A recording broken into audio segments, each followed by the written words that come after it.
어머, 아버님 혹시 정비소 다녀오신 거예요? 아니, 오늘은 안 갔는데. 그런데 왜 기름 냄새가 나죠? 아기한테 안 좋을 것 같은데 죄송하지만 오늘은 뭐라고?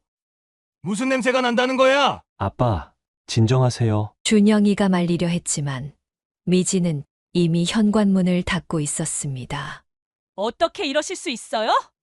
아기가 있는 집에 기름 냄새를 풍기면서 더 이상 오시지 마세요. 전 아기 건강이 제일 중요해요. 문이 쾅 하고 닫혔습니다.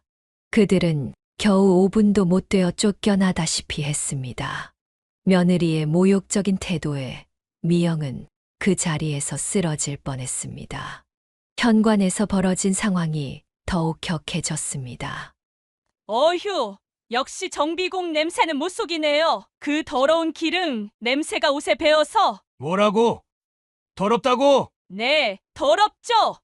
기름때 묻은 손으로 어떻게 우리 아기를 만지실 생각을 하셨어요? 아버님은 평생 그 냄새 맡으면서 사셨으니 모르시겠지만 저희 아기한텐 치명적이에요. 사연을 듣고 난 후 각자의 의견을 댓글로 남겨주시기 바랍니다. 사소한 댓글이라도 사연자분에게 큰 힘이 될 수 있습니다.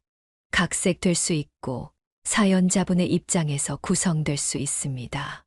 윤상철 씨는 가난한 농부의 막내 아들로 태어났습니다. 초가 지붕 아래 네 식구가 사는 집은 비가 오면 군데군데 물이 새었고 겨울이면 찬바람이 문틈으로 스며들었습니다. 그의 아버지는 새벽부터 늦은 밤까지 남의 땅을 일구며 살았고 어머니는 집에서 닭을 키우고 텃밭을 가꾸며 생계를 이어갔습니다. 그의 하루는 언제나 배고픔으로 시작되었습니다. 아침이면 어머니가 끓여주시는 보리밥에 시래기국을 먹었고 점심은 대부분 고구마나 감자로 때웠습니다. 저녁이면 다시 보리밥을 먹었는데 가끔 반찬으로 나오는 멸치볶음은 그에게 최고의 별미였습니다. 밥 먹자. 아버지의 목소리에 그는 늘 가슴이 철렁했습니다. 형과 함께 밥상에 앉으면 아버지는 항상 자식들 먼저 먹으라며 수저를 늦게 들었습니다. 어머니는 부엌 한켠에서 자식들이 밥 먹는 모습을 보며 웃음 짓곤 했습니다. 중학교에 다니면서부터 그는 틈틈이 마을의 농기계를 고치는 일을 시작했습니다. 처음에는 호기심으로 시작한 일이었지만 점차 그의 솜씨가 마을에 소문이 났습니다. 어느 날은 이웃 마을에서까지 찾아와 고장난 경운기를 고쳐달라고 부탁했습니다. 얘야, 이리 와봐. 농기계를 고치고 돌아온 어느 날 아버지가 그를 불렀습니다. 땀에 절은 작업복 차림으로 아버지 앞에 선 그에게 아버지는 낡은 봉투 하나를 내밀었습니다. 이건 내가 번 돈이니 내가 가지렴. 그 말을 들은 순간 그의 눈시울이 붉어졌습니다. 가난한 살림에 자식 학비도 제대로 대주지 못해 미안해하시던 아버지였기에 그 마음이 더욱 뭉클했습니다. 아버지, 이거 저한테 주시면 내가 땀 흘려 번 돈이야. 앞으로도 열심히 살면 좋은 날이 올 거다. 그날 이후 그는 더욱 열심히 일했습니다. 학교가 끝나면 곧장 집으로 달려와 숙제를 마치고 저녁이면 마을을 돌며 고장난 농기계를 찾아다녔습니다. 비록 중학교까지만 다닐 수 있었지만 그의 손재주는 점점 늘어갔고 받는 돈도 조금씩 모이기 시작했습니다. 상철아, 우리 트랙터 좀 봐줄 수 있나?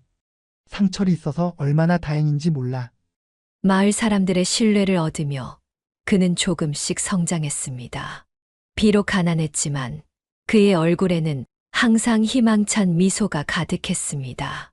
어려운 환경 속에서도 그는 결코 좌절하지 않았고 자신의 재능을 키워나가며 미래를 준비했습니다. 그의 할아버지는 마을에서 유명한 수리공이었습니다. 비록 그가 5살 때 돌아가셨지만 할아버지의 손재주는 그대로 그에게 이어진 듯 했습니다. 14살이 되던 해 그는 우연히 이웃집 경운기를 고치면서 자신의 재능을 발견하게 되었습니다. 어디 한번 볼까? 그날도 평소처럼 마을 어귀를 지나가던 중이었습니다. 김씨 아저씨가 경운기를 고치려 애쓰는 모습이 보였습니다. 그는 자연스럽게 발걸음을 멈추고 다가갔습니다. 아저씨, 제가 한번 볼까요? 김씨 아저씨는 처음에는 어린 그를 믿지 못했습니다. 하지만 그의 진지한 눈빛을 보고 기회를 주기로 했습니다. 그는 경운기 앞에 쭈그리고 앉아 천천히 살펴보기 시작했습니다. 마치 할아버지의 손길이 그의 손을 이끄는 것처럼 그는 능숙하게 문제를 찾아냈습니다. 아, 여기 연료 파이프가 막혔네요. 깨끗이 청소하고 다시 연결하면 될 것 같아요. 그의 말대로였습니다. 경운기는 얼마 지나지 않아 다시 힘차게 돌아가기 시작했습니다. 김씨 아저씨의 얼굴에 놀라움이 가득했습니다. 내가 이런 재주가 있었나? 어디서 배웠니? 그냥 보면 알 것 같아요. 그 일을 계기로 그의 소문이 마을에 퍼지기 시작했습니다. 처음에는 작은 수리부터 시작했지만 점차 더 복잡한 농기계들도 맡게 되었습니다.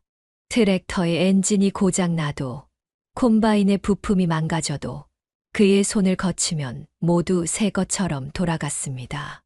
상철이 너희 할아버지가 살아계셨으면 얼마나 좋아하셨을까? 마을 어르신들은 그를 볼 때마다 이런 말씀을 하셨습니다. 그의 할아버지 역시 젊은 시절 온 마을의 기계를 고치며 살았다고 했습니다. 그는 할아버지의 이야기를 들을 때마다 가슴이 뭉클해졌습니다. 여름이면 더운 햇볕 아래서, 겨울이면 차가운 바람을 맞으며 그는 쉴 새 없이 일했습니다. 손에는 늘 기름때가 묻어 있었고 옷은 항상 기름 냄새가 났지만 그는 행복했습니다. 고장난 기계가 다시 움직이기 시작할 때의 그 뿌듯함은 말로 표현할 수 없었습니다. 마을 사람들의 신뢰는 날이 갈수록 깊어졌습니다. 그들은 그를 단순한 기술자가 아닌 마을의 든든한 버팀목으로 여기기 시작했습니다. 어떤 문제가 생기더라도 그가 있으면 해결될 거라는 믿음이 있었기 때문입니다. 그는 점점 더 복잡한 기계들도 다룰 수 있게 되었습니다. 마치 타고난 재능이 꽃을 피우듯 그의 실력은 나날이 발전했습니다. 그리고 이런 그의 모습을 지켜보며 마을 사람들은 그가 앞으로 더 큰 일을 해낼 수 있을 거라고 믿었습니다. 20살이 된 그는 큰 결심을 하게 되었습니다. 마을에서의 생활은 안정적이었지만 더 큰 꿈을 위해서는 변화가 필요했습니다. 부모님께 조심스럽게 말씀을 드렸습니다. 아버지, 어머니 저 대구로 가서 일을 해보려고 합니다. 아버지는 한동안 말씀이 없으셨습니다. 담배 한 대를 피우시더니 천천히 입을 여셨습니다. 내가 하고 싶은 대로 해라. 너의 선택을 믿는다. 어머니는 걱정스러운 눈빛으로 그를 바라보았습니다. 혼자 있을 텐데 밥은 어떡하고 빨래는 또 어쩌고. 걱정 마세요.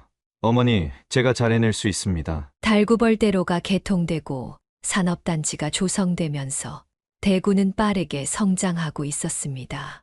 그는 작은 배낭 하나를 메고 대구행 버스에 올랐습니다. 주머니 속에는 그동안 모아둔 얼마 안 되는 돈과 희망이 전부였습니다. 처음 도시에 도착했을 때는 모든 것이 낯설고 두려웠습니다. 하지만 그의 손재주는 도시에서도 빛을 발했습니다. 대기업 공장의 면접에서 그는 고장난 기계를 즉석에서 고쳐내며 면접관들을 놀라게 했습니다. 이런 실력이면 바로 현장에 투입할 수 있겠는데요? 그렇게 그는 대기업 공장의 기술직으로 취직하게 되었습니다. 처음 받은 월급 봉투를 들고 그는 울컥했습니다. 고향에서 농기계를 고치며 받던 것보다 훨씬 많은 돈이었습니다. 어머니, 아버지, 월급을 받았습니다. 첫 월급으로 부모님께 생활비를 보내드리던 날, 그의 목소리는 자랑스러움으로 가득했습니다. 전화기 너머로 들려오는 어머니의 목소리도 기쁨에 떨렸습니다. 아이고, 우리 아들 고생이 많지. 공장에서의 생활은 바빴지만 충실했습니다. 아침 일찍부터 밤늦게까지 기계들과 씨름하며 시간을 보냈습니다. 그의 성실함과 뛰어난 기술력은 곧 상사들의 눈에 들었고 입사 1년 만에 팀장 자리까지 올랐습니다. 고상철 씨는 정말 일머리가 좋아요. 어디서 이런 기술을 배웠어요? 동료들의 칭찬이 이어졌지만 그는 늘 겸손했습니다. 퇴근 후에도 그는 기술 서적을 읽으며 새로운 것을 배우려 노력했습니다. 더 나은 미래를 위해 그리고 부모님께 더 효도하기 위해 그는 쉬지 않고 전진했습니다. 매달 빠짐없이 부모님께 생활비를 보내드렸고 명절이면 고향을 찾아가 부모님과 시간을 보냈습니다. 그의 얼굴에 묻은 기름때를 닦아주시며 어머니는 늘 같은 말씀을 하셨습니다. 너무 무리하지 말고 밥이라도 제때 챙겨 먹어라. 그렇게 3년의 시간이 흘렀습니다. 그는 이제 공장에서 없어서는 안 될 인재가 되었고 안정적인 수입으로 부모님께도 더 잘해드릴 수 있게 되었습니다. 그런데 어느 날 그의 인생을 뒤흔든 사고가 일어났습니다. 평소와 다름없이 공장 기계를 점검하던 그날 갑작스러운 기계 오작동이 발생했습니다. 순간적으로 밀려온 무거운 철판이 그의 왼쪽 다리를 덮쳤습니다. 찢어지는 듯한 비명과 함께 그는 쓰러졌습니다. 동료들이 달려와 구급차를 불렀지만 이미 그의 왼쪽 다리는 심각하게 손상된 상태였습니다. 병원에 실려가는 동안에도 그는 의식이 몽롱한 채로 기계를 걱정했습니다. 수술실에서 나온 의사의 표정은 무거웠습니다. 다행히 다리는 살렸지만 완전한 회복은 어려울 것이라는 진단이었습니다. 평생 절뚝거리며 살아야 한다는 말에 그는 천장만 바라보며 눈물을 흘렸습니다. 상철아, 병문안을 온 어머니는 아들의 모습에 가슴이 미어졌습니다. 늘 씩씩하던 아들이 이렇게 누워있는 모습을 보니 눈물이 왈칵 쏟아졌습니다. 죄송해요, 어머니. 더 큰 아픔은 회사의 태도였습니다. 처음에는 걱정하는 듯했던 회사 측은 시간이 지날수록 냉담한 태도로 돌변했습니다. 한 달이 지나자 인사팀에서 통보가 왔습니다. 이번 일은 본인 과실이 크다고 판단됩니다. 회사에서 치료비와 위로금을 지급하니 이것으로 마무리 짓고 싶습니다. 봉투 안에는 턱없이 부족한 금액이 들어 있었습니다. 그동안의 공헌은 온데간데 없이 사라졌고 남은 것은 차가운 공문 한 장뿐이었습니다. 이제 그만 나오셔도 됩니다. 더 이상 회사에 불편을 끼치지 말아 주십시오.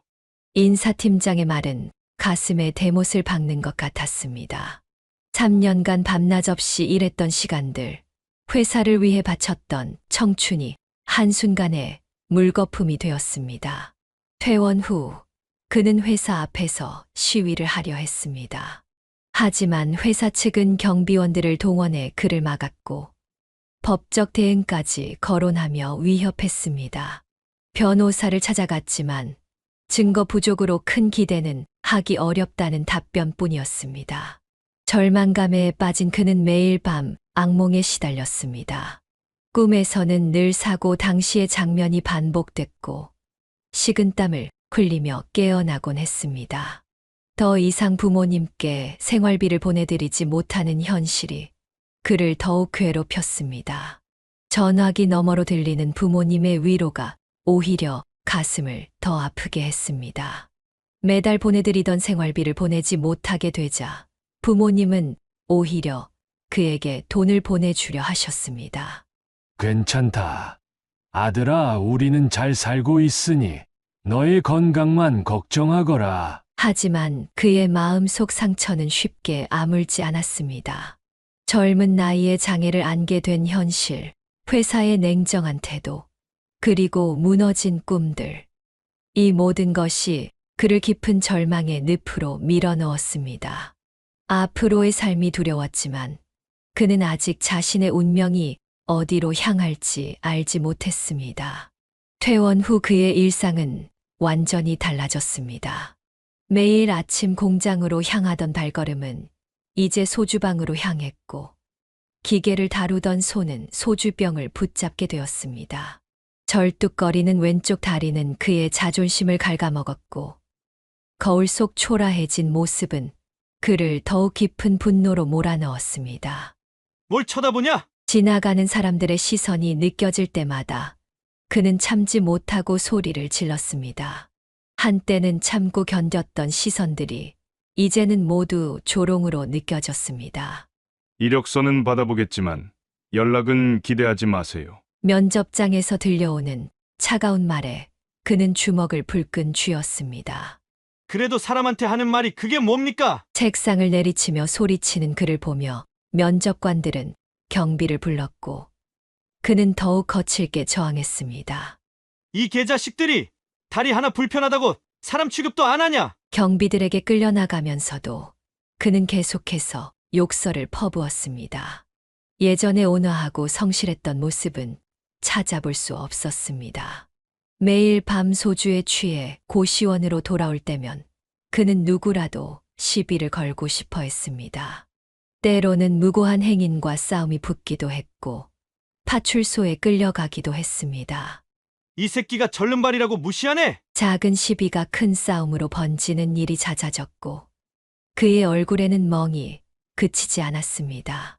한 번은 취중에 옆방 세입자와 큰 싸움이 붙어 경찰이 출동하기도 했습니다. 상철아, 이러다 큰일 나겠다. 전화기 너머로 들리는 어머니의 걱정 어린 목소리에도 그는 이제 화를 냈습니다. 걱정하지 마세요. 내가 알아서 살게요. 전화를 끊고 난 후에는 또다시 후회와 자책이 밀려왔습니다. 하지만 그 후회는 곧 분노로 바뀌었고, 그 분노는 다시 술로 이어졌습니다. 누가 절름발이래? 누가 날 무시해? 취기가 오를수록 그의 목소리는 커졌고, 행동은 더욱 거칠어졌습니다. 한때 그토록 섬세하던 손은 이제 싸움의 도구가 되어 있었고, 따뜻하던 눈빛은 증오로 가득 찼습니다. 야, 이 인간아! 또 행패야? 파출소 보호실은 이제 그에게 익숙한 공간이 되어 있었습니다. 경찰들도 그를 번번이 보면서 한숨을 쉴 뿐이었습니다. 그렇게 6개월이라는 시간이 흘렀습니다. 예전에 성실하고 따뜻했던 청년은 이제 찾아볼 수 없었고, 남은 것은 깊은 분노와 증오뿐이었습니다. 하지만 인생이란 것은 참 묘했습니다.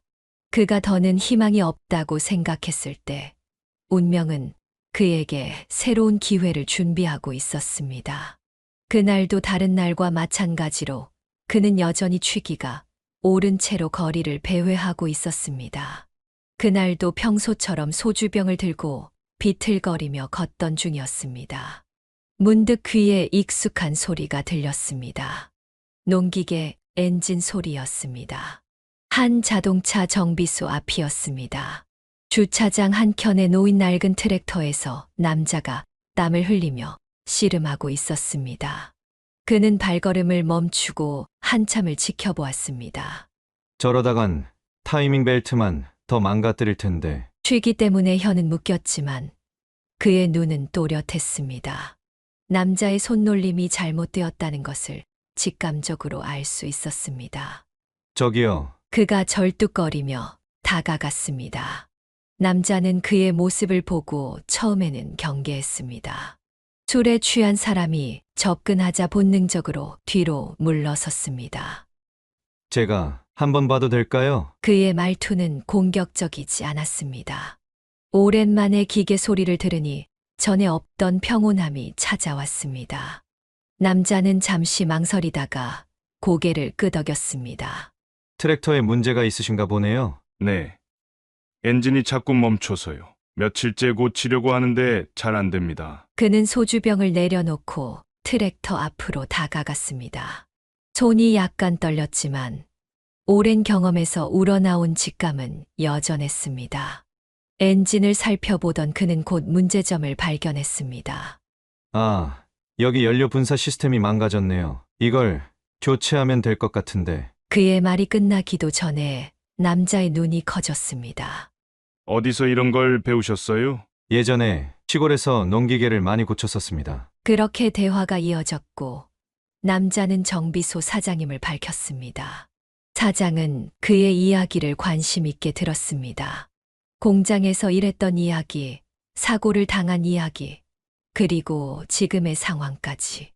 우리 정비소에서 일해보실 생각 없으세요? 갑작스러운 제안에 그는 놀랐습니다.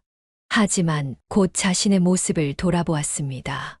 저 같은 사람을 받아주시겠습니까? 실력이 있으시네요. 다리가 불편하시다고 해서 일을 못하는 건 아니잖아요? 오랜만에 듣는 따뜻한 말에 그의 눈시울이 붉어졌습니다. 취기가 확 깨는 느낌이었습니다. 일단 술은 끊으셔야 합니다. 그리고 정직하게 일하실 수 있다면. 사장의 말에 그는 고개를 깊이 숙였습니다.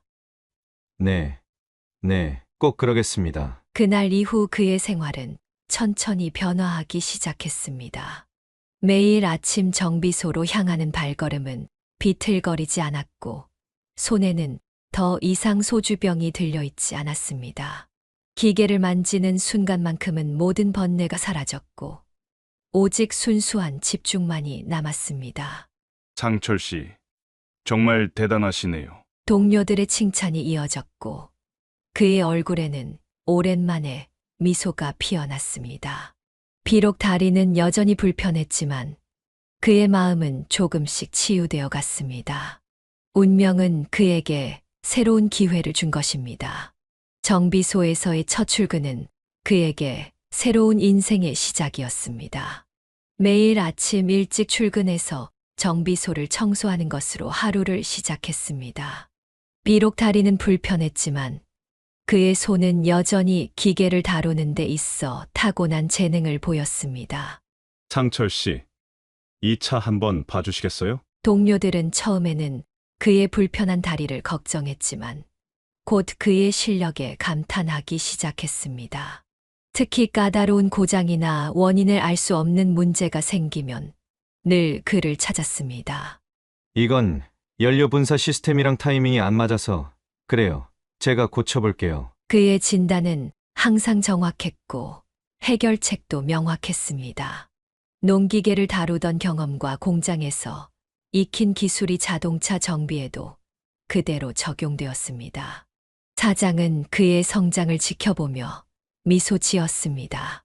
역시 내 눈이 틀리지 않았어. 점차 그에게 맡겨지는 일이 늘어났습니다.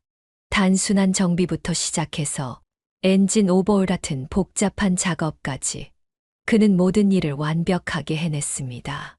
특히 외제차 정비에서 그의 실력은 빛을 발했습니다. 그뿐만 아니라 고급 외제차를 다루는 그의 손놀림은 마치 예술가와 같았습니다. 까다로운 고객들도 그의 정비 실력에 감탄했고 입소문이 나면서 정비소를 찾는 고객이 늘어났습니다. 고상철 기사님이 계신다고 해서 왔습니다. 그의 이름을 지정해서 찾아오는 고객들이 생기기 시작했습니다. 사장은 그를 정비소의 핵심 인재로 인정했고 급여도 큰 폭으로 인상해 주었습니다. 제가 이 일을 할 수 있게 해주셔서 감사합니다. 어느 날 퇴근길 그는 사장에게 진심을 담아 감사를 표현했습니다. 사장은 그의 어깨를 두드리며 웃었습니다. 나는 당신의 실력을 알아본 것뿐이에요. 이제 정비소의 미래를 당신에게 맡기고 싶을 정도예요. 그 말은 단순한 칭찬이 아닌 미래에 대한 약속이기도 했습니다. 그는 더욱 열심히 일했고 새로운 기술을 배우는 데도 게을리하지 않았습니다.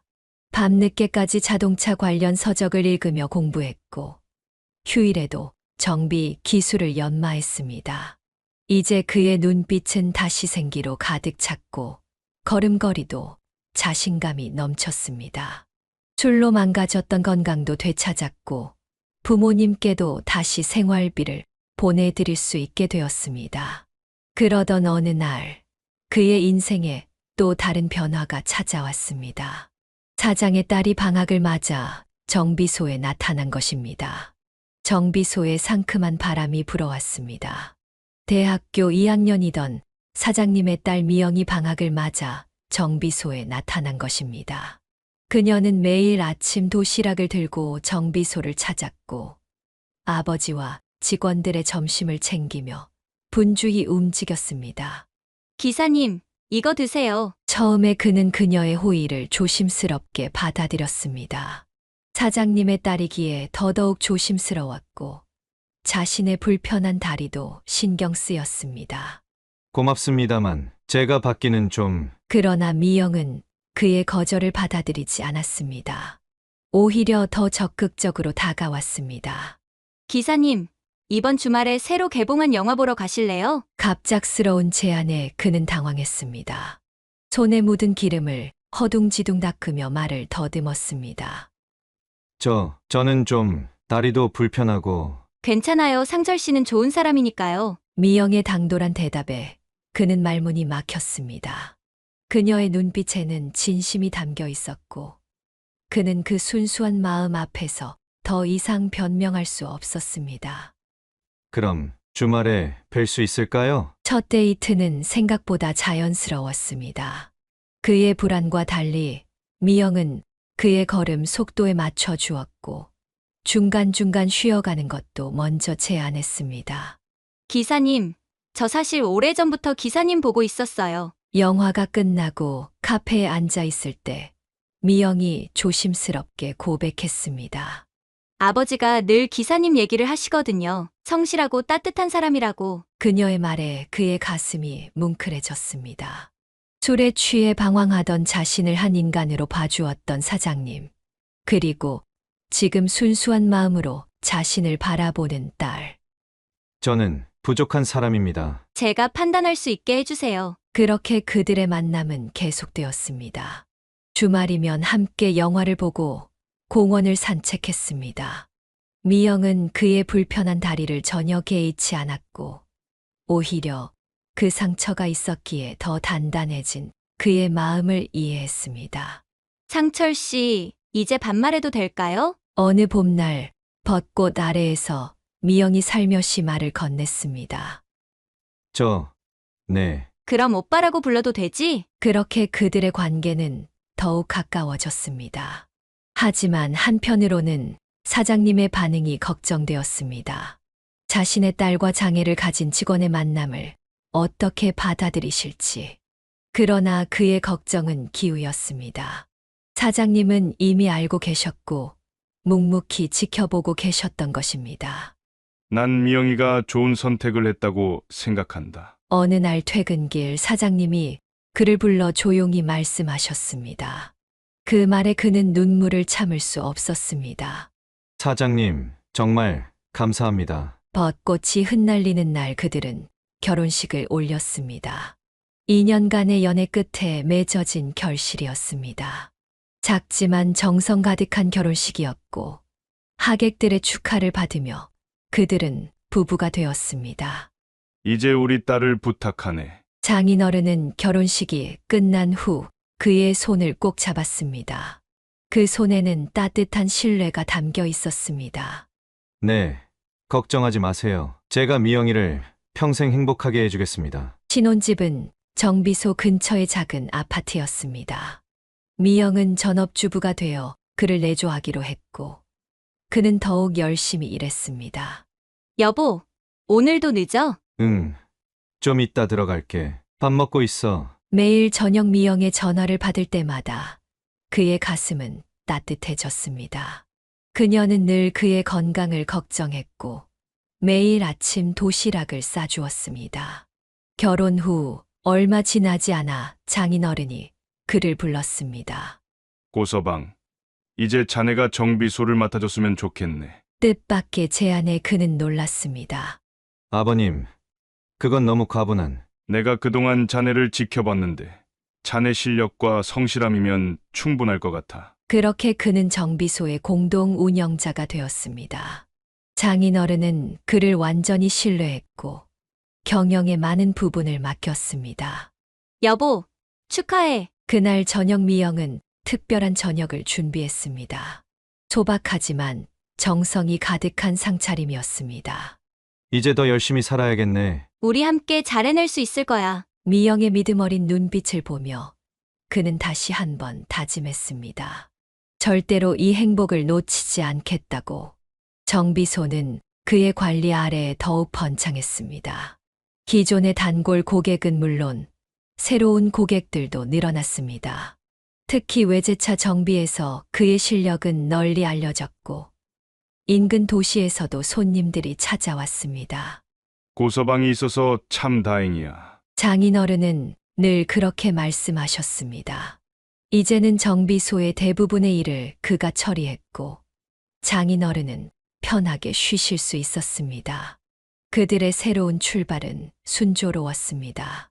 서로를 이해하고 배려하는 마음으로 행복한 가정을 꾸려나갔고 정비소도 안정적으로 운영되었습니다. 하지만 인생이란 것은 늘 예측할 수 없는 법. 그들 앞에는 예기치 못한 시련이 기다리고 있었습니다. 차가운 바람이 불던 새벽에 비보가 날아들었습니다. 장인어른이 갑작스러운 심장마비로 돌아가신 것입니다.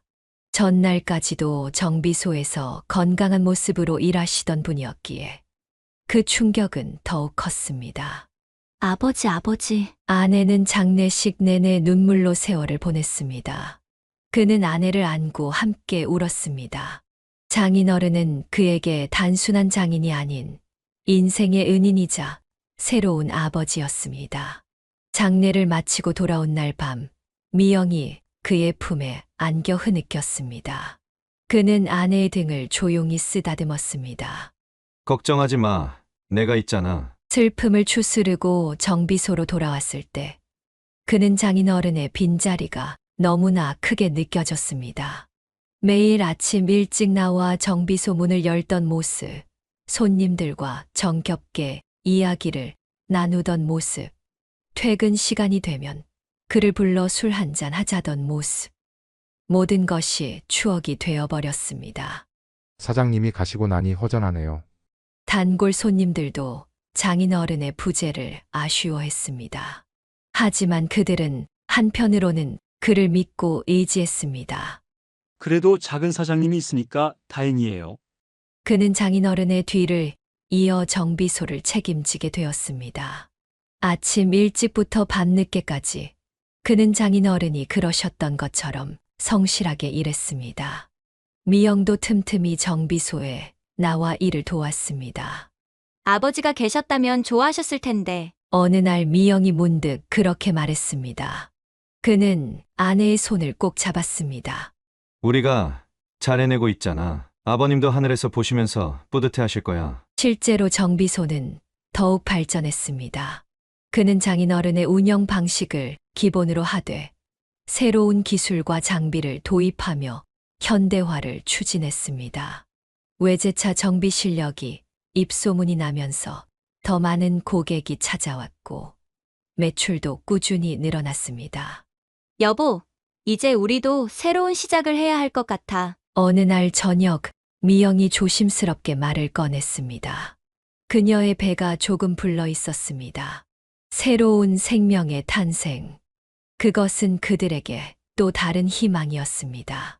장인어른의 갑작스러운 별세는 큰 상처였지만 그들은 서로를 의지하며 그 아픔을 이겨냈습니다.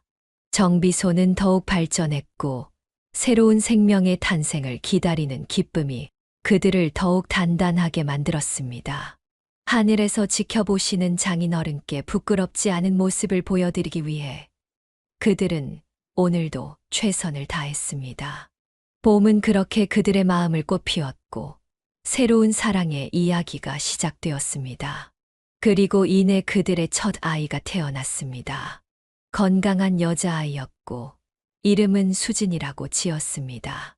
미영은 순산했고 아기는 고운 눈매와 작은 손가락을 가진 예쁜 아이였습니다.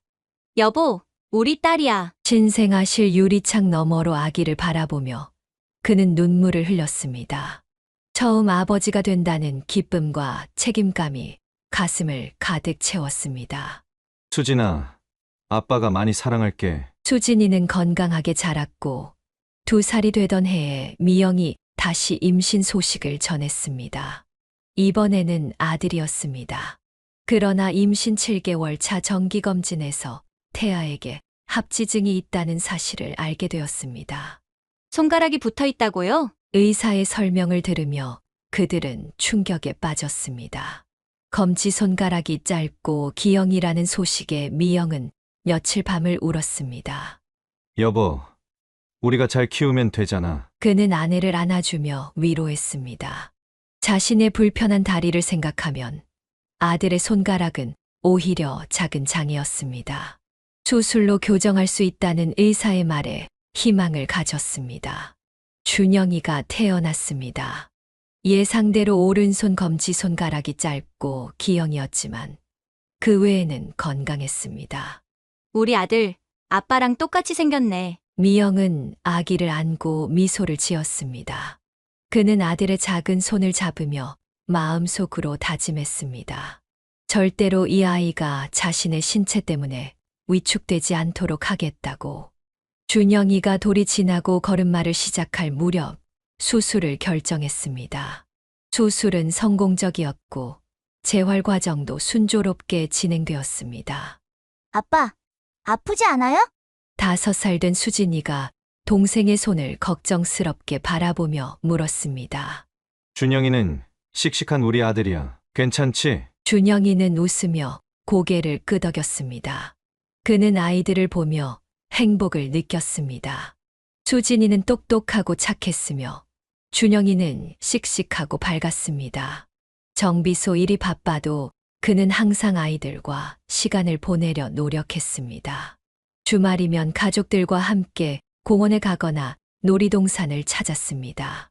특히 준영이가 자신의 손가락을 부끄러워하지 않도록 늘 자신감을 심어주려 했습니다. 아빠도 다리가 불편하지만 이렇게 잘 살고 있잖아. 준영이도 할 수 있어. 그렇게 아이들은 건강하게 자라났고 가정은 더없이 행복했습니다. 하지만 시간이 흐르면서 새로운 고민이 찾아왔습니다. 준영이가 학교에 들어가게 되면서 그의 손가락이 문제가 될 수 있다는 걱정이 시작된 것입니다. 준영이가 초등학교에 입학했습니다. 처음에는 모든 것이 새롭고 즐거웠지만 점차 아이의 표정이 어두워지기 시작했습니다. 수술 흔적이 남은 오른손 검지를 항상 주머니에 넣고 다녔고 친구들과 어울리는 것도 피했습니다. 준영아, 오늘은 어떻게 지냈어? 매일 저녁 그가 물으면 준영이는 괜찮아요 라는 짧은 대답만 했습니다. 하지만 부모의 마음은 달랐습니다. 아이의 책가방에서 구겨진 알림장을 발견했고 물감으로 더럽혀진 교과서도 보았습니다. 어느 날 미영이 울면서 전화를 걸어왔습니다. 여보, 준영이가 학교에 가기 싫다고. 서둘러 귀가한 그는 방 안에 웅크리고 있는 아들을 발견했습니다. 아들, 무슨 일 있었어? 한참을 침묵하던 준영이가 흐느끼며 말했습니다. 친구들이 저보고 괴물이래요. 손가락이 이상하대요. 그 말을 듣는 순간 그의 가슴이 찢어지는 듯 했습니다. 자신도 겪었던 아픔을 아들이 겪고 있다는 사실에 눈앞이 캄캄했습니다. 아빠도 다리 때문에 많이 힘들었단다. 그는 천천히 자신의 이야기를 들려주었습니다. 공장에서의 사고, 절망의 시간들, 그리고 그것을 이겨내고 일어선 과정까지. 준영이는 아버지의 이야기를 들으며 조금씩 마음을 열었습니다. 아빠, 저도 이겨낼 수 있을까요? 당연하지. 넌 아빠보다 더 강한 아이잖아. 하지만 학교에서의 상황은 나아지지 않았습니다. 아이들의 놀림은 계속되었고 준영이는 점점 더 말수가 줄어들었습니다. 급식 시간에도 혼자 밥을 먹었고 체육 시간에는 아프다고 빠지기 일쑤였습니다. 결국 그는 큰 결심을 했습니다. 새로운 시작이 필요했습니다. 준영아, 우리 다른 학교로 전학 가볼까? 다행히도 정비소에서 멀지 않은 곳에 평판 좋은 초등학교가 있었습니다. 전학 수속을 밟고 새 학교에서의 생활이 시작되었습니다. 여기서는 아무도 내 과거를 모른단다. 새로운 시작이야. 새 학교에서는 담임 선생님께 미리 상황을 설명했고 선생님은 준영이를 세심하게 배려해 주었습니다. 천천히 하지만 확실하게 준영이는 변화하기 시작했습니다. 그는 매일 아침 준영이를 데려다 주며 용기를 북돋아 주었습니다. 아들아, 너의 그 손가락은 부끄러운 게 아니야. 그건 내가 얼마나 강한 아이인지 보여주는 훈장이야. 시간이 흐르면서 준영이는 조금씩 자신감을 되찾아갔습니다. 새 친구들도 생겼고 수업 시간에도 적극적으로 참여하기 시작했습니다. 그의 눈빛이 다시 반짝이기 시작했습니다. 시간이 지나 준영이는 대학교를 우수한 성적으로 졸업했습니다. 그의 손가락은 더 이상 약점이 아닌 오히려 그를 더욱 강하게 만든 원동력이 되었습니다. 대학 시절 내내 장학금을 놓치지 않았고 교수님들의 신임도 두텁게 얻었습니다. 연구실에서는 밤늦게까지 실험하고 연구하는 모습이 일상이었고 그의 졸업 논문은 학과 최우수 논문으로 선정되었습니다. 취업 소식을 전하던 날 준영이의 눈에는 자부심이 가득했습니다. 대기업 공채 시험에서 수석 합격이라는 쾌거를 이루었습니다. 어린 시절의 아픔을 딛고 당당하게 성장한 아들을 보며 그는 눈시울이 붉어졌습니다. 그동안 고생 많았다, 아들. 준영이는 자동차 회사의 엔진 설계팀에 배치되었습니다. 아버지에게서 물려받은 기계에 대한 재능과 대학에서 배운 전문 지식이 어우러져 그는 빠르게 실력을 인정받았습니다. 특히 엔진의 효율성을 높이는 새로운 설계 방식을 제안하여 주목을 받았습니다. 한편 수진이는 간호대학을 수석으로 졸업하고 대학병원 응급실에서 근무하고 있었습니다. 그곳에서 만난 전공의와 운명적인 사랑에 빠져 2년간의 연애 끝에 결혼을 하게 되었습니다. 아버지, 어머니 이제 제가 시집을 가네요. 사위는 성실하고 따뜻한 청년이었고 두 사람은 서로를 아끼며 행복한 신혼생활을 시작했습니다. 수진이는 결혼 후에도 간호사 일을 계속했고 응급실에서 생명을 살리는 일에 헌신했습니다. 준영이의 승진 소식은 예상보다 빨리 들려왔습니다. 입사 3년 만에 대리로 승진했고 5년 차에는 과장으로 승진했습니다. 그의 설계팀이 개발한 신형 엔진은 회사의 주력 상품이 되었고 연비와 성능 면에서 획기적인 발전을 이루어냈습니다. 아버지, 제가 이번에 특허도 등록했어요. 준영이는 업무 외에도 끊임없이 연구하고 개발했습니다. 그의 노력은 여러 건의 특허로 이어졌고 회사에서는 그를 차세대 리더로 주목했습니다. 특히 친환경 엔진 개발 프로젝트에서 보여준 리더십은 높은 평가를 받았습니다. 수진이도 행복한 소식을 전해왔습니다. 건강한 쌍둥이를 임신한 것입니다. 초음파 사진을 들고 찾아온 날, 온 가족이 기쁨의 눈물을 흘렸습니다. 그렇게 그는 할아버지가 되었고, 가정은 더없이 화목했습니다. 여보, 우리 참 복이 많죠? 퇴근 후 테라스에서 커피를 마시며 미영이 말했습니다. 그는 고개를 끄덕이며 아내의 손을 잡았습니다. 힘들었던 시절을 이겨내고 이렇게 행복한 날들을 맞이하게 되다니 감사한 마음뿐이었습니다. 정비소도 더욱 번창했고 이제는 직원만 10명이 넘는 큰 규모가 되었습니다. 외제차 정비 전문점으로서의 입지도 더욱 단단해졌고 고객들의 신뢰도 높았습니다. 하지만 인생이란 것은 참 묘했습니다. 가장 행복하다고 느낄 때 예기치 못한 시련이 찾아오곤 하는 법이었습니다. 준영이의 갑작스러운 결혼 소식은 그들 가족에게 새로운 고민거리를 안겨주었습니다.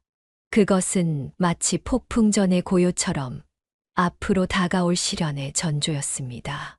준영이가 급하게 부모님을 찾아왔습니다.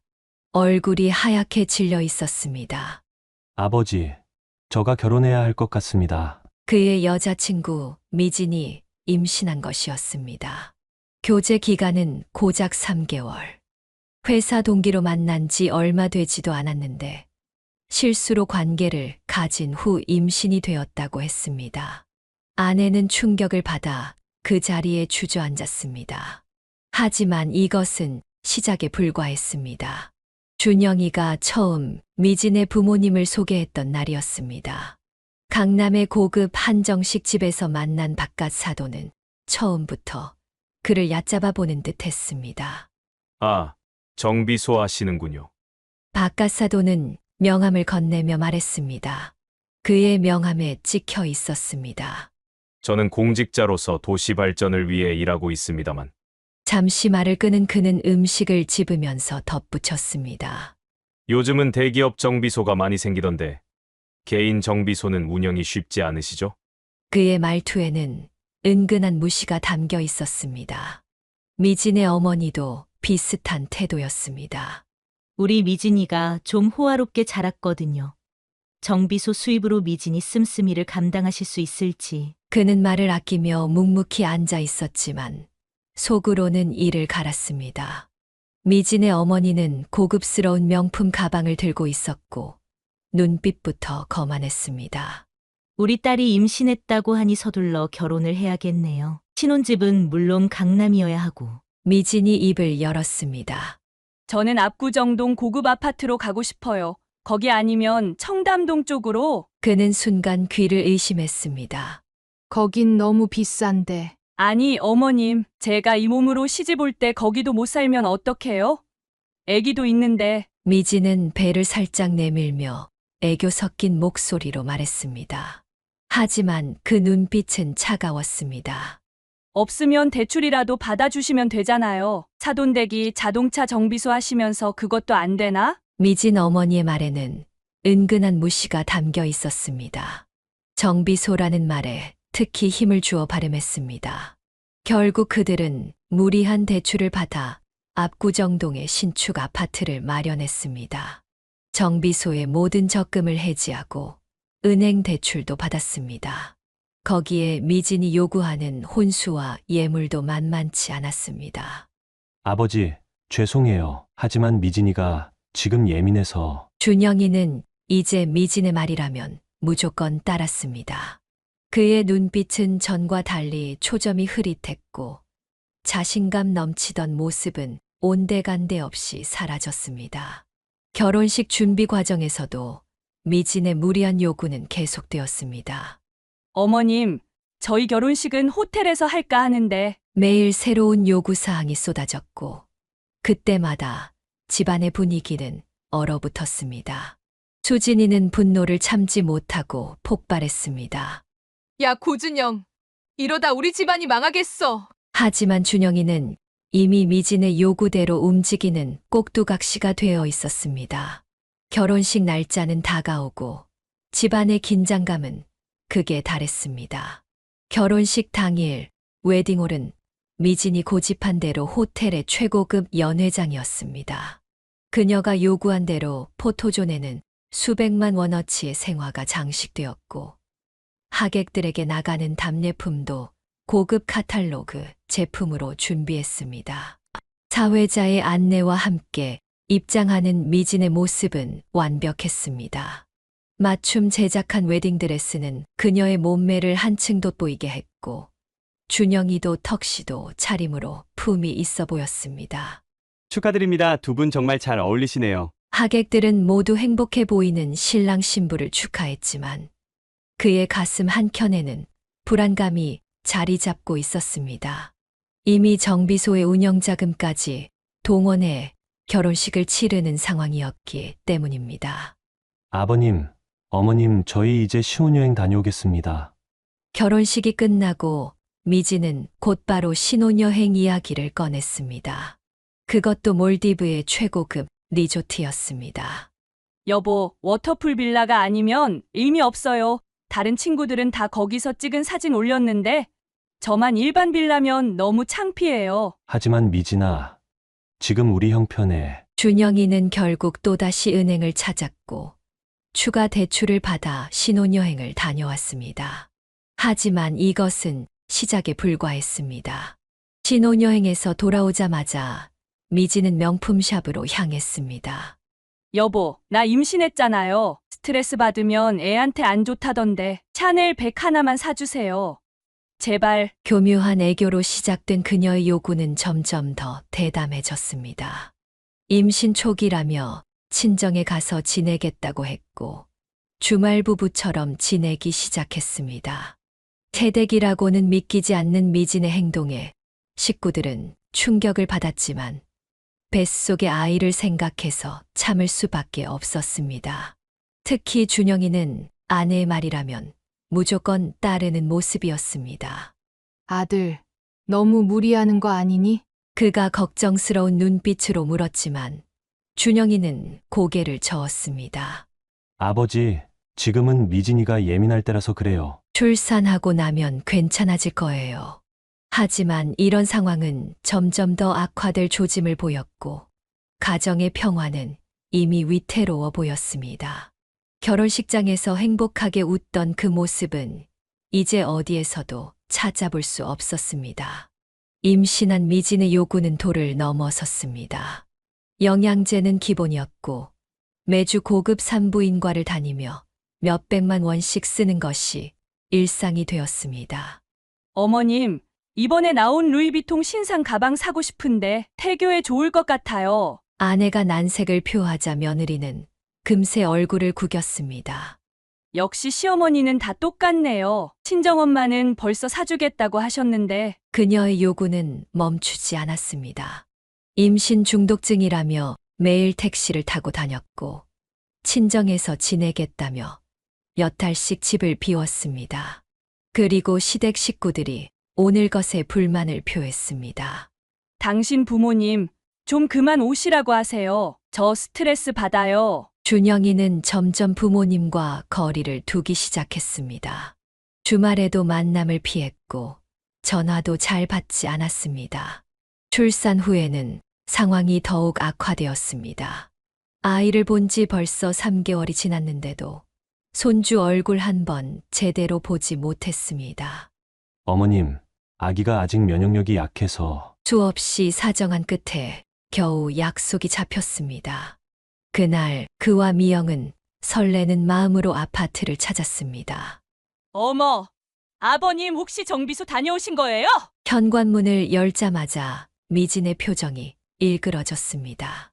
아니, 오늘은 안 갔는데. 그런데 왜 기름 냄새가 나죠? 아기한테 안 좋을 것 같은데 죄송하지만 오늘은. 뭐라고? 무슨 냄새가 난다는 거야? 그의 목소리가 올라갔습니다. 평생 기계를 만지며 살아온 그에게 기름 냄새는 결코 수치스러운 것이 아니었습니다. 아빠, 진정하세요. 준영이가 말리려 했지만 미진은 이미 현관문을 닫고 있었습니다. 어떻게 이러실 수 있어요? 아기가 있는 집에 기름 냄새를 풍기면서 더 이상 오시지 마세요. 전 아기 건강이 제일 중요해요. 문이 쾅 하고 닫혔습니다. 그들은 겨우 5분도 못 되어 쫓겨나다시피 했습니다. 며느리의 모욕적인 태도에 미영은 그 자리에서 쓰러질 뻔했습니다. 현관에서 벌어진 상황이 더욱 격해졌습니다. 어휴, 역시 정비공 냄새는 못 속이네요. 그 더러운 기름 냄새가 옷에 배어서. 뭐라고? 더럽다고? 네, 더럽죠?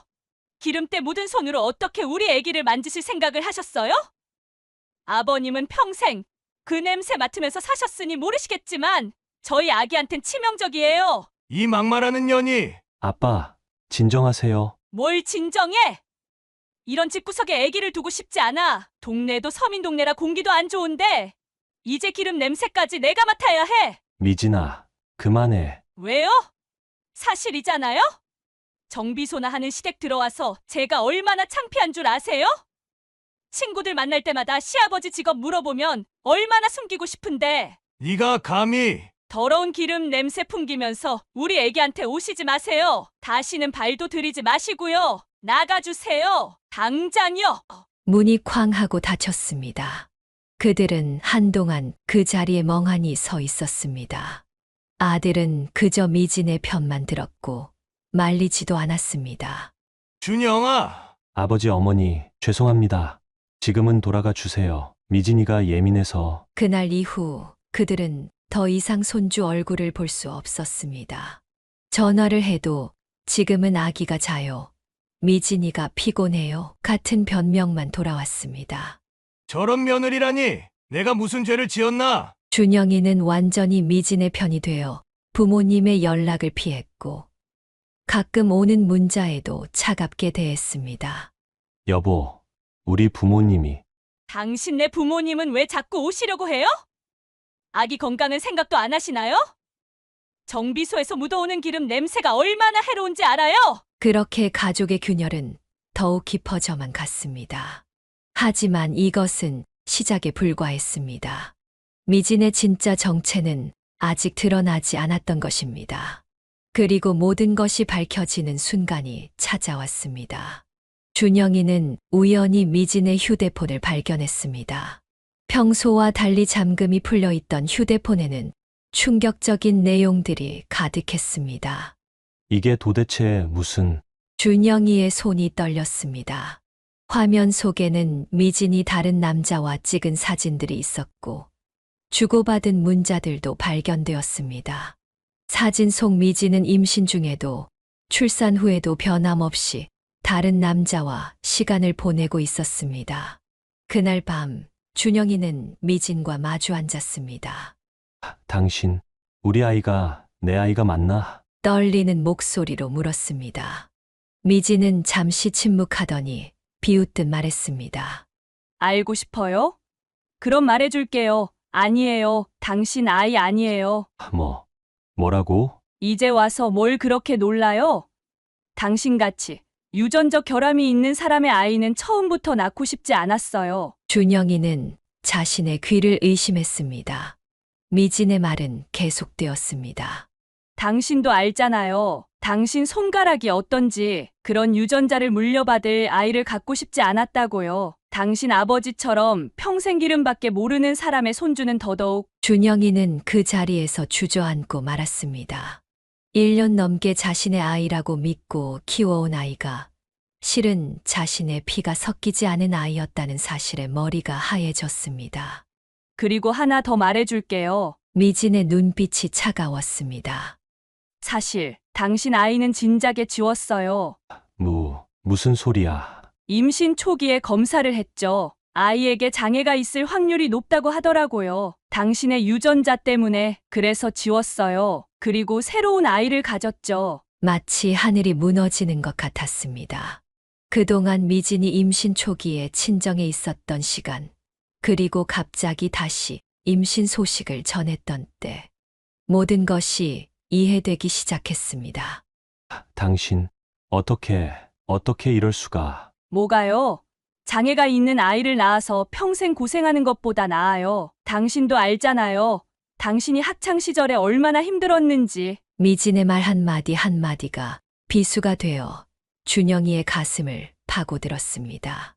당신네 가족들, 특히 당신 아버지, 기름 냄새 나는 정비공이랑 평생 살 생각은 없었어요. 처음부터요. 당신이 얼마나 불편한 존재였는지 알아요? 준영이는 그 자리에서 일어나 휴대폰을 들었습니다. 떨리는 손으로 아버지의 번호를 눌렀습니다. 아버지, 죄송합니다. 정말 죄송합니다. 전화기 너머로 들리는 아들의 흐느낌에 그의 가슴이 찢어지는 것 같았습니다. 지금까지 아들이 겪었을 고통, 그리고 앞으로 겪어야 할 상처를 생각하니 가슴이 무너져 내렸습니다. 미영은 전화를 받자마자 알았습니다. 아들의 흐느끼는 목소리에서 무언가 크게 잘못되었다는 것을. 여보, 준영이가.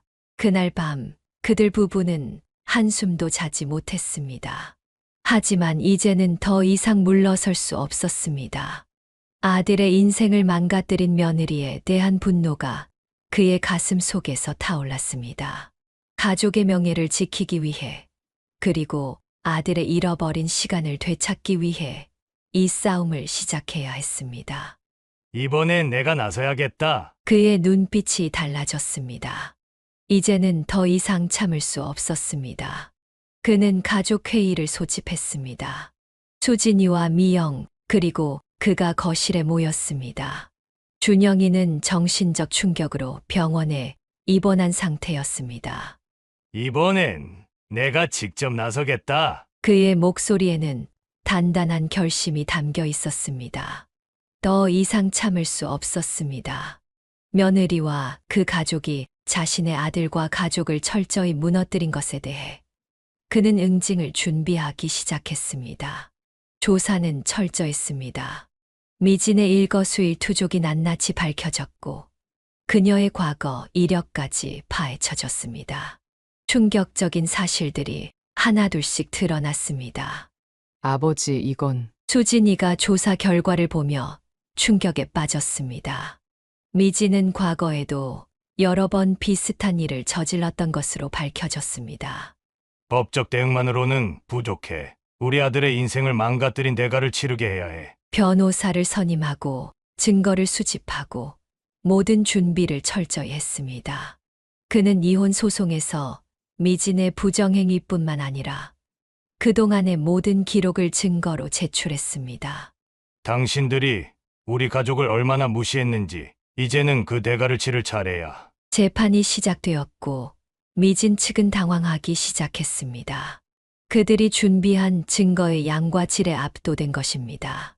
특히 미진이 임신 중에 저지른 일들, 그리고 출산 후의 행적들이 모두 명백한 증거와 함께 제시되었습니다. 이혼하고 끝낼 생각은 하지 마세요. 당신이 우리 아들에게 한 짓, 우리 가족에게 한 모욕, 모두 갚아야 합니다. 재판은 그의 승리로 끝났습니다. 미진에게는 거액의 위자료, 지급 판결이 내려졌고 친권도 완전히 박탈되었습니다. 하지만 이것으로 끝이 아니었습니다.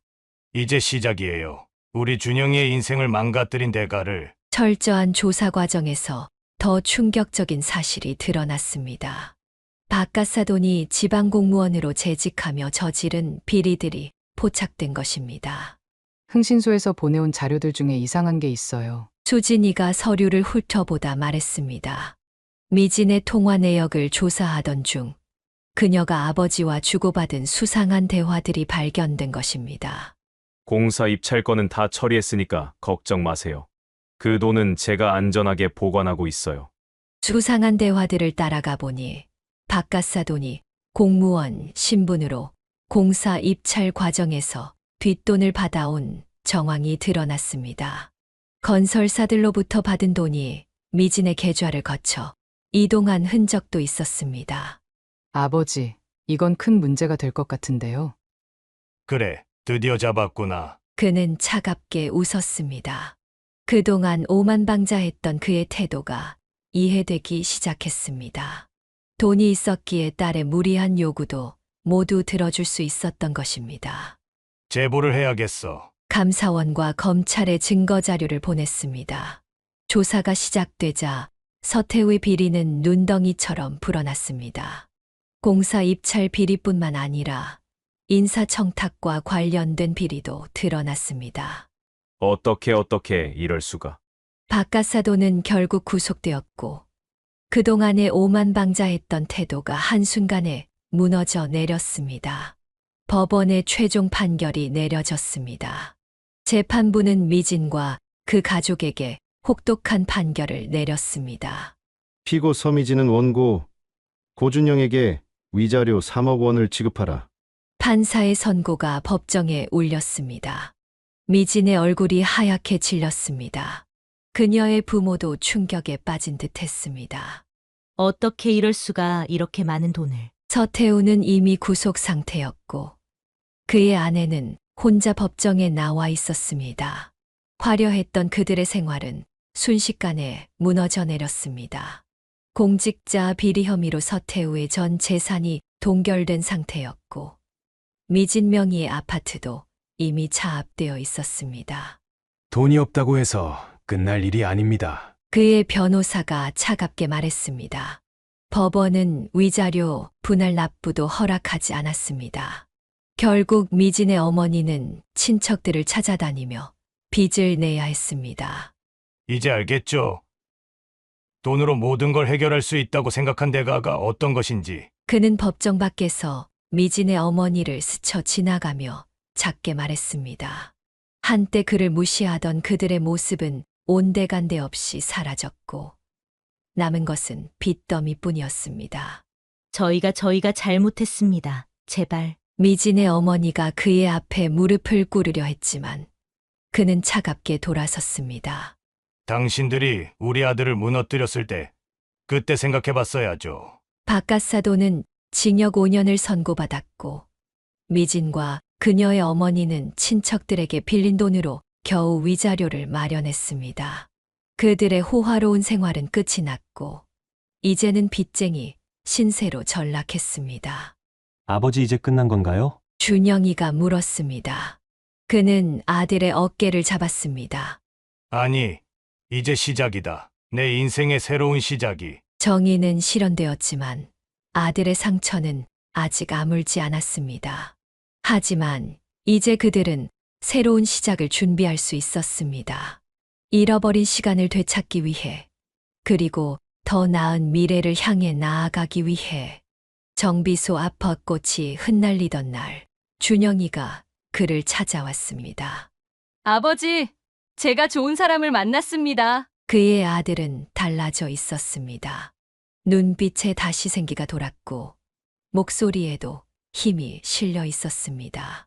미진과의 이혼 후 2년, 그 시간 동안 준영이는 자신을 다시 세우는 데 집중했습니다. 아버님, 처음 뵙겠습니다. 정은수, 대학병원 간호사였습니다. 수진이의 소개로 만난 그녀는 따뜻한 미소를 가진 여성이었습니다. 첫 만남부터 그는 그녀의 진정성을 느낄 수 있었습니다. 준영 씨의 손가락이요? 그건 오히려 더 특별하죠. 그 상처가 있었기에 지금의 준영 씨가 될 수 있었잖아요. 은수는 준영이의 아픔을 이해했고 그의 과거를 있는 그대로 받아들였습니다. 1년간의 진중한 만남 끝에 두 사람은 결혼을 결심했습니다. 이번에는 소박하게 하고 싶어요, 아버님. 은수의 말에 그는 안도의 한숨을 내쉬었습니다. 작은 결혼식장에서 치른 혼례는 진심 어린 축복으로 가득했습니다. 첫 손주가 태어났습니다. 건강한 사내아이였습니다. 손주를 품에 안은 순간 그의 눈시울이 붉어졌습니다. 2년 뒤에는 둘째 손주도 태어났고 준영이의 가정은 더없이 행복해 보였습니다. 정비소도 더욱 번창했습니다. 준영이는 회사를 그만두고 아버지의 일을 돕기 시작했습니다. 아들과 함께 일하는 시간은 그에게 특별한 행복을 가져다 주었습니다. 아버지, 제가 이제 많이 배웠으니 좀 쉬세요. 하지만 그는 여전히 매일 아침 일찍 정비소 문을 열었습니다. 기계를 만지는 일은 이제 그의 삶이었고 행복이었습니다. 할아버지, 우리도 기계 고치는 거 배울래요? 손주들이 정비소에 놀러 올 때면 그의 얼굴에는 항상 미소가 가득했습니다. 꼬마 손들이 기름때 묻히며 기계를 만지는 모습을 보며 그는 자신의 인생이 결코 헛되지 않았음을 느꼈습니다. 이제는 그의 머리가 희끗희끗해졌지만 그의 손은 여전히 기계를 다루는데 능숙합니다. 여보, 이제 좀 쉬면서 살아요. 미영의 걱정 어린 말에 그는 미소를 지었습니다. 이게 내 삶이고 행복인데 어떻게 쉬겠어? 정비소 한켠에는 그의 인생이 담긴 사진들이 걸려 있습니다. 어린 시절 기계를 고치던 모습, 결혼식 사진, 아이들의 성장 과정, 그리고 이제는 손주들과 함께 찍은 사진까지. 인생이란 참 묘한 것이었습니다. 힘들고 고통스러운 순간도 있었지만 그 모든 것이 지금의 행복을 만드는 밑거름이 되었습니다. 그는 이제 진정한 행복이 무엇인지 알게 되었습니다. 매일 아침 그는 여전히 정비소로 향합니다. 절뚝이는 걸음이지만 그 발걸음만큼은 언제나 힘차고 당당합니다. 사연을 듣고 댓글을 남겨주시기 바랍니다. 사소한 의견일지라도 사연자분에게는 큰 힘이 됩니다. 노골적인 악성 댓글은 사연자분에게 상처가 될 수 있으니 삼가주시기 바랍니다.